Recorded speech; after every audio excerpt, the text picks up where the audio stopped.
Hello दोस्तों, आप सभी का स्वागत है आपके अपने परिवार ऑनलाइन स्टडी में।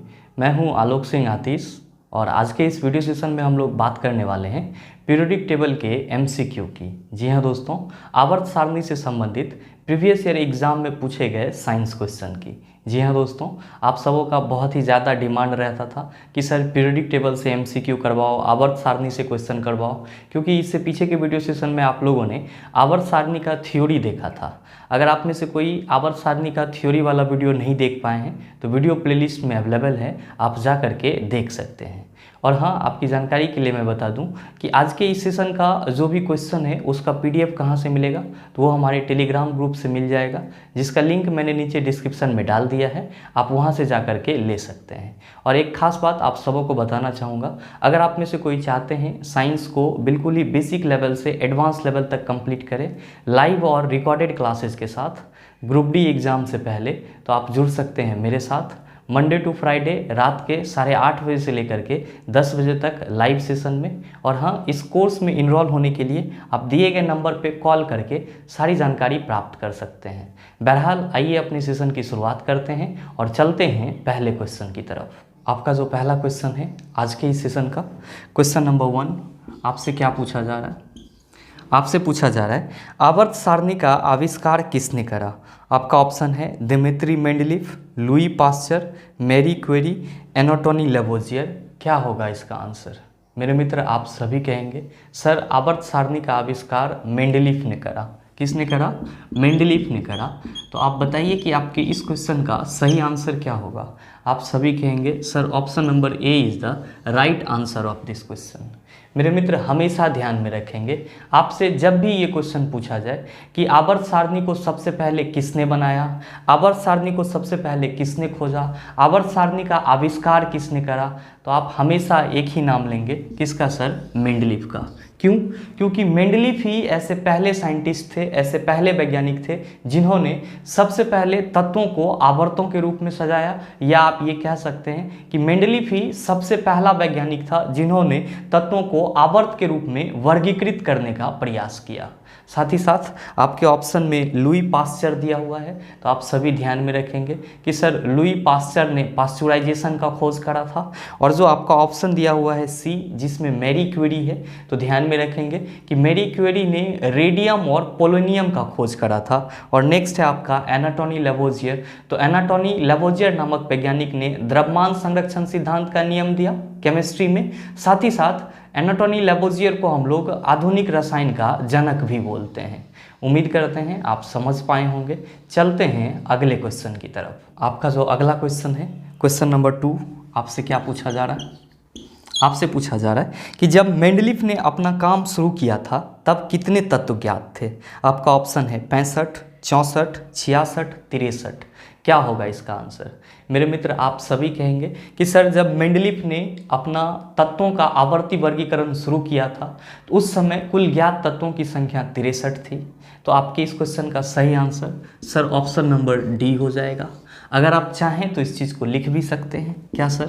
स्टार मार्क दे करके कि मेंडलीफ के समय कुल ज्ञात तत्वों की संख्या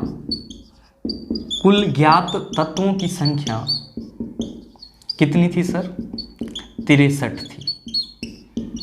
आपके एग्जाम में एक और क्वेश्चन पूछा जाता है, ये तो मेंडलीफ के आवर्त सारणी से पूछा गया। दूसरा आपसे पूछा जाता है कि न्यूलैंड के समय में कुल ज्ञात तत्वों की संख्या कितनी थी? जी हाँ, आपके आवर्त सारणी को बनाने में डॉबरेनर, न्यूलैंड, मेंडलीफ, मोसले इन सब का प्रयास रहा है। तो आपसे ये क्वेश्चन भी पूछ लिया जाता है कि न्यूलैंड के समय में कुल ज्ञात तत्वों की संख्या कितनी थी? तो आप सभी याद रखेंगे सर क्या, कि न्यूलैंड के समय में कुल ज्ञात तत्वों की संख्या 56 थी, यानी कि 56 थी। तो दो क्वेश्चन यहाँ से सॉल्व होते हैं। पहला, मेंडलीफ के समय में कुल ज्ञात तत्वों की संख्या 63, न्यूलैंड के समय में कुल ज्ञात तत्वों की संख्या 56। उम्मीद करते हैं समझ पाए होंगे। चलते हैं अगले क्वेश्चन की तरफ। आपका जो अगला क्वेश्चन है, क्वेश्चन नंबर 3, आपसे क्या पूछा जा रहा है? आपसे पूछा जा रहा है कि मेंडलीव के आवर्त नियम के अनुसार तत्वों को आवर्त सारणी में डैश के आधार पर व्यवस्थित किया गया था। आपका ऑप्शन दिया हुआ है बढ़ते परमाणु क्रमांक के आधार पर, घटते परमाणु क्रमांक के आधार पर, घटते परमाणु द्रव्यमान के आधार पर, बढ़ते परमाणु द्रव्यमान के आधार पर। क्या होगा इसका सही आंसर? मेरे मित्र आप सभी हमेशा याद रखेंगे क्या कि मेंडलीव, डॉबरेनर और न्यूलैंड, मेंडलीव, डॉबरेनर और न्यूलैंड, इन तीनों का आवर्त सारणी के लिए जो रूल था, इन तीनों ही वैज्ञानिक का आवर्त सारणी के लिए जो नियम था वो तत्वों के बढ़ते हुए परमाणु द्रव्यमान पर आधारित था। तत्वों के बढ़ते हुए परमाणु द्रव्यमान पर आधारित था। आप इस चीज़ का गांठ बांध लेंगे सर हमेशा हमेशा के लिए कि मेंडलीव, डॉबरेनर और न्यूलैंड, इन तीनों ही वैज्ञानिक का आवर्त सारणी के लिए जो रूल था, जो नियम था, वो तत्वों के बढ़ते हुए परमाणु द्रव्यमान पर आधारित था। जबकि हेनरी मोसले, जिन्होंने आधुनिक आवर्त सारणी का निर्माण किया, या जिसको हम लोग आधुनिक आवर्त सारणी का पिता बोलते हैं, किसको बोलते हैं सर? हेनरी मोसले को। तो इन्होंने भी आवर्त सारणी के लिए नियम दिया था, और इनका जो आवर्त सारणी के लिए नियम था वो किस पे आधारित था? तो सर तत्वों के परमाणु क्रमांक पर आधारित था, या आप कह सकते हैं तत्वों के परमाणु संख्या या क्रमांक दोनों लिख लीजिए चलेगा। तो आप इस चीज़ को हमेशा ध्यान में रखेंगे कि मेंडलीव, डॉबरेनर, न्यूलैंड, इन तीनों का जो नियम था वो तत्वों के बढ़ते हुए परमाणु द्रव्यमान पर आधारित था। जबकि हेनरी मोसले का क्या नियम था? सर इसका जो नियम था वो तत्वों के परमाणु संख्या या क्रमांक पर आधारित था। अब जो आपसे क्वेश्चन पूछा जा रहा है कि मेंडलीव के आवर्त नियम के अनुसार तत्वों को आवर्त सारणी में डैश के आधार पर व्यवस्थित किया गया था, आप सभी क्या कहेंगे? सर आपने लिखा है बढ़ते हुए परमाणु द्रव्यमान पर आधारित था, मतलब क्या कि किस आधार पर व्यवस्थित किया गया होगा? तो बढ़ते हुए परमाणु द्रव्यमान पर व्यवस्थित किया गया होगा। तो आपके इस क्वेश्चन का सही आंसर क्या हो जाएगा? आप सभी कहेंगे sir option number D is the right answer of this question. उम्मीद करते हैं समझ पाए होंगे। चलते हैं अगले क्वेश्चन की तरफ। आपका जो अगला क्वेश्चन है, क्वेश्चन नंबर 4, आपसे क्या पूछा जा रहा है? आपसे पूछा जा रहा है कि मेंडलीव के आवर्त सारणी में लंब रूप स्तंभों को डैश और क्षैतिज पंक्तियों को डैश कहा जाता है। आपका ऑप्शन है आवर्त पंक्ति, समूह आवर्त, स्तंभ श्रेणी, स्तंभ पंक्ति। क्या होगा इसका आंसर? मेरे मित्र आप सभी हमेशा ध्यान में रखेंगे, मेंडलीव का पीरियोडिक टेबल हो या फिर आपका मॉडर्न पीरियोडिक टेबल हो, यानी कि हेनरी मोसले का पीरियोडिक टेबल हो, या आधुनिक आवर्त सारणी हो, चाहे मेंडलीव की पीरियोडिक टेबल की बात की जा रही हो या फिर आधुनिक आवर्त सारणी की बात की जा रही हो, जहां भी पीरियोडिक टेबल की बात आएगी, आवर्त सारणी की बात आएगी, तो आवर्त सारणी में दो चीज होते हैं। पहला आवर्त होता है, पहला क्या होता है सर? आवर्त होता है, और दूसरा क्या होता है सर? समूह होता है, जिसको हम लोग वर्ग के नाम से भी जानते हैं, या इंग्लिश में इसी को हम लोग ग्रुप बोलते हैं। आवर्त को हम लोग इंग्लिश में पीरियड बोलते हैं। मेरे मित्र ध्यान में रखेंगे कि आवर्त सारणी में जो आपका क्षैतिज रेखा होता है, आवर्त सारणी में जो आपका क्षैतिज रेखा होता है वो क्या कहलाता है सर? आवर्त कहलाता है।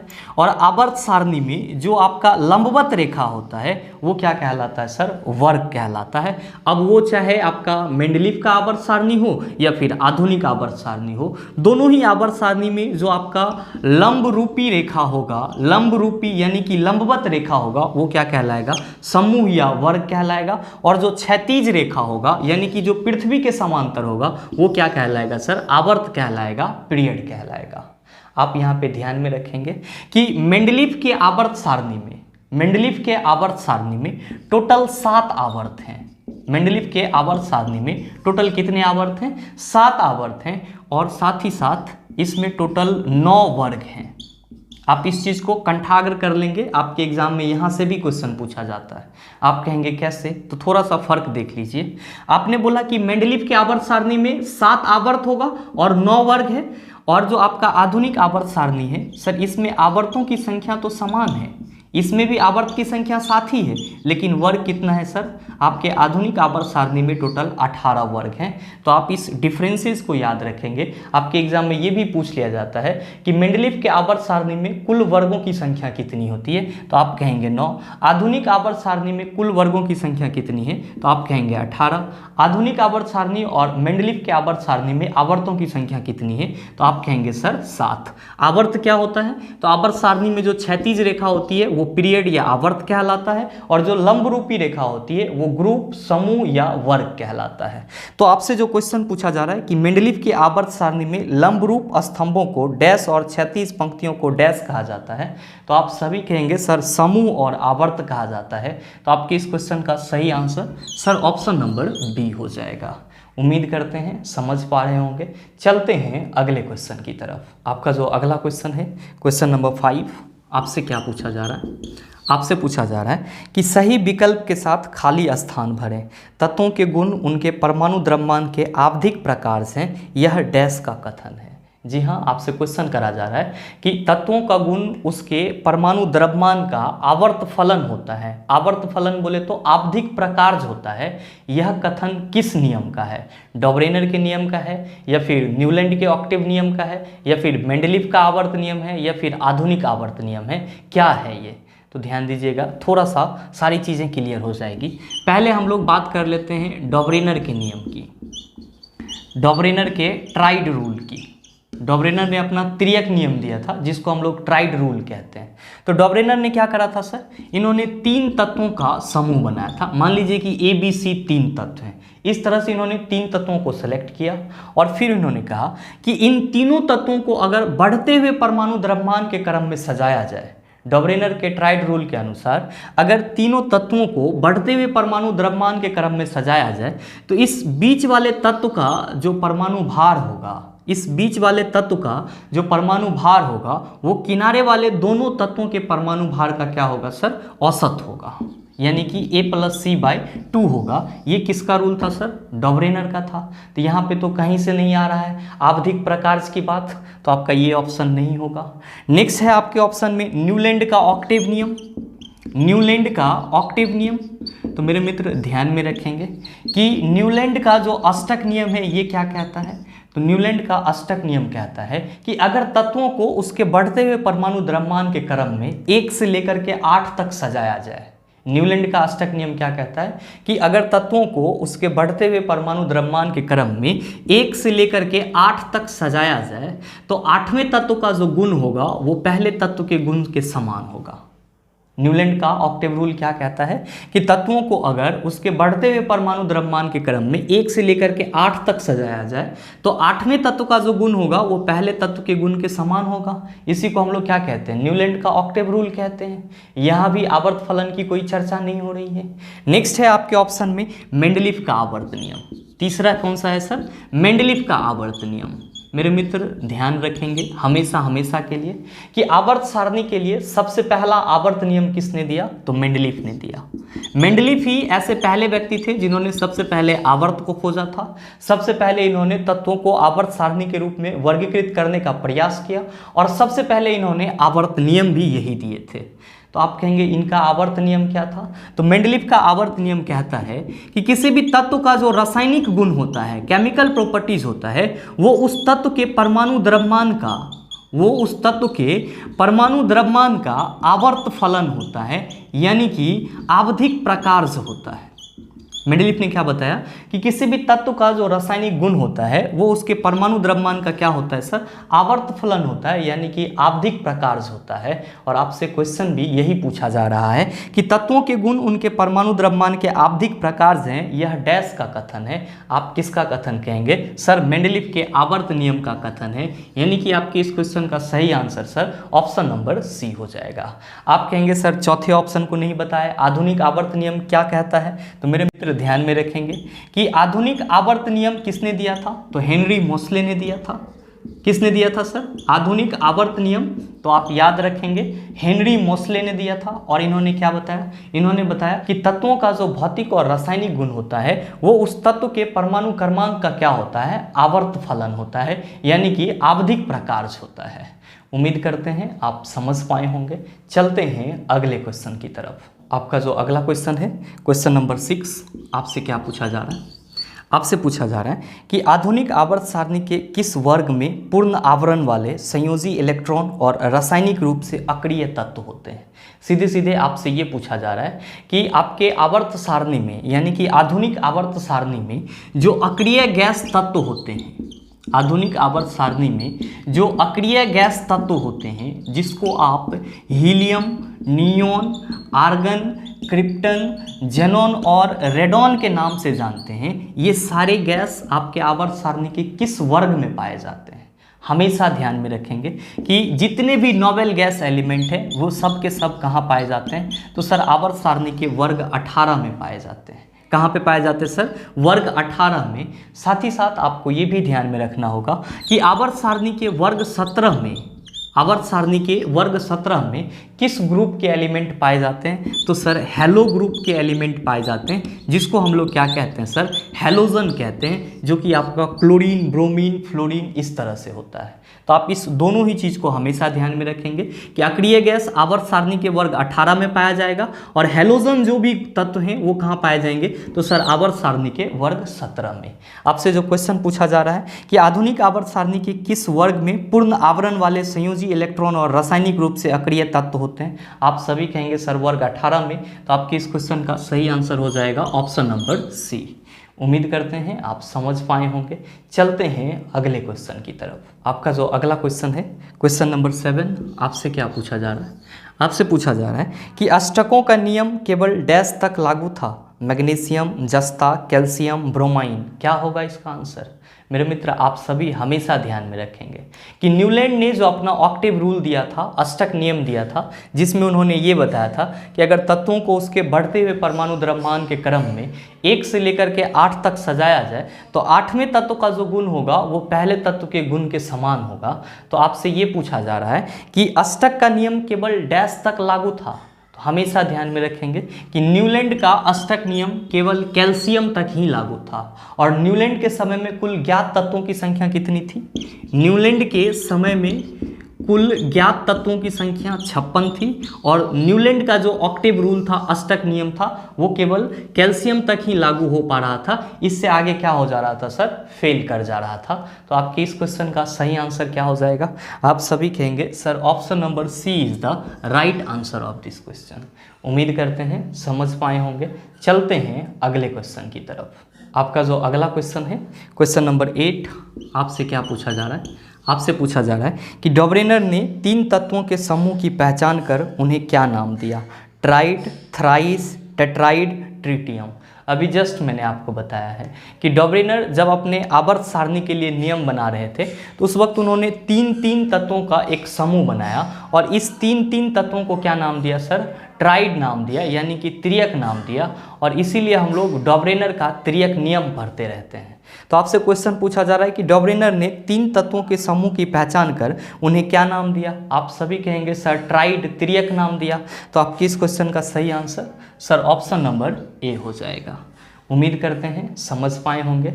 चलते हैं अगले क्वेश्चन की तरफ। आपका जो अगला क्वेश्चन है, क्वेश्चन नंबर 9, आपसे क्या पूछा जा रहा है?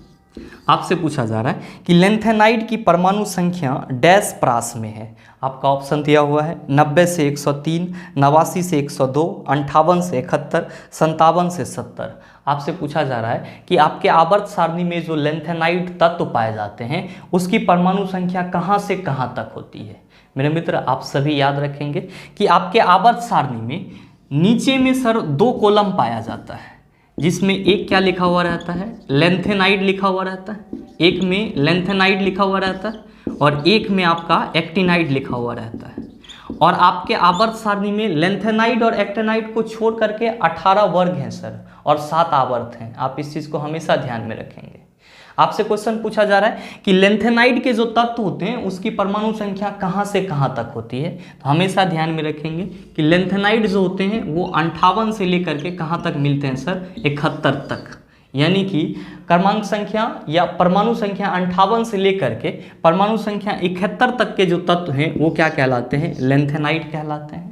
और आपको ध्यान में ये भी रखना है कि परमाणु संख्या 89 से लेकर के 103 तक के जो भी तत्व हैं वो क्या कहलाते हैं सर, एक्टिनाइड कहलाते हैं। तो आप इस चीज़ को हमेशा ध्यान में रखेंगे कि लेंथेनाइड जो है वो परमाणु संख्या 58 से लेकर के 71 तक के तत्वों को कहते हैं, और एक्टिनाइड जो है वो परमाणु संख्या 89 से लेकर के 103 तक के तत्वों को कहते हैं। तो आपसे क्वेश्चन पूछा जा रहा है कि लेंथेनाइड की परमाणु संख्या डैश परास में है, आप कहेंगे सर 58 से 71 के परास में है। इस क्वेश्चन का सही आंसर सभी कहेंगे sir option number C is the right answer. उम्मीद करते हैं समझ पाए होंगे। चलते हैं अगले क्वेश्चन की तरफ। आपका जो अगला क्वेश्चन है, क्वेश्चन नंबर 10, आपसे क्या पूछा जा रहा है, आपसे पूछा जा रहा है इक्का एल्युमिनियम को आधुनिक आवर्त सारणी में डैश धातु के रूप में नामित किया गया था। आपका ऑप्शन है स्कैंडियम, गैलियम, जर्मेनियम, एल्युमिनियम। क्या होगा इसका आंसर? मेरे मित्र आप सभी याद रखेंगे कि इक्का एल्युमिनियम को गैलियम धातु के रूप में नामित किया गया था, लेकिन आपके एग्जाम में 2 और क्वेश्चन इसी टाइप से पूछे जाते हैं। पहला चीज़ तो आपने देख लिया कि सर इक्का एल्युमिनियम को हम लोग क्या कहते हैं अभी, तो सर इक्का एल्युमिनियम के जगह पे ही गैलियम धातु है, यानी कि गैलियम धातु का जो गुण है वो किसके जैसा मिलते जुलते रहता है सर, इक्का एल्युमिनियम के तरह। और ये प्रिडिक्शन मेंडलीफ का था। जब मेंडलीफ अपना आवर्त सारणी बना रहे थे तो उस समय उन्होंने कुछ जगह छोड़ दिया था और कुछ जगहों के लिए उन्होंने नामकरण भी कर दिया था, जैसे कि एक इक्का एल्युमिनियम हो गया, दूसरा उन्होंने नामकरण किया था इक्का बोरोन का, जो बाद में चल करके स्कैंडियम कहलाना शुरू हो गया। तो आपसे कभी अगर ये क्वेश्चन पूछा जाए कि निम्नलिखित में से इक्का बोरोन से किस धातु का गुण मिलता जुलता है या किस तत्व का गुण मिलता जुलता है, तो आप कहेंगे स्कैंडियम का। और एक और उन्होंने प्रेडिक्शन करा था सर इक्का सिलिकॉन। तो आपके एग्जाम में कभी कभी ये भी पूछा जाता है कि निम्नलिखित में से इक्का सिलिकॉन के जगह पे किस धातु को रखा गया है, तो आप ध्यान में रखेंगे कि इक्का सिलिकॉन के जगह पे किसको रखा गया है सर, तो जर्मेनियम को रखा गया है। किसको रखा गया है सर, जर्मेनियम को। तो ये 3 क्वेश्चन आपके एग्जाम में लगातार पूछे जाते हैं, तो आप इस चीज़ को ध्यान में रखेंगे। इक्का एल्युमिनियम गैलियम को बोलते हैं, इक्का बोरोन स्कैंडियम को बोलते हैं, इक्का सिलिकॉन जर्मेनियम को बोलते हैं। तो आपसे जो क्वेश्चन पूछा जा रहा है कि इक्का एल्युमिनियम को आधुनिक आवर्त सारणी में डैश धातु के रूप में नामित किया गया था, आप कहेंगे sir option number B is the right answer of this question. Gallium धातु के रूप में क्या किया गया था सर, नामित किया गया था।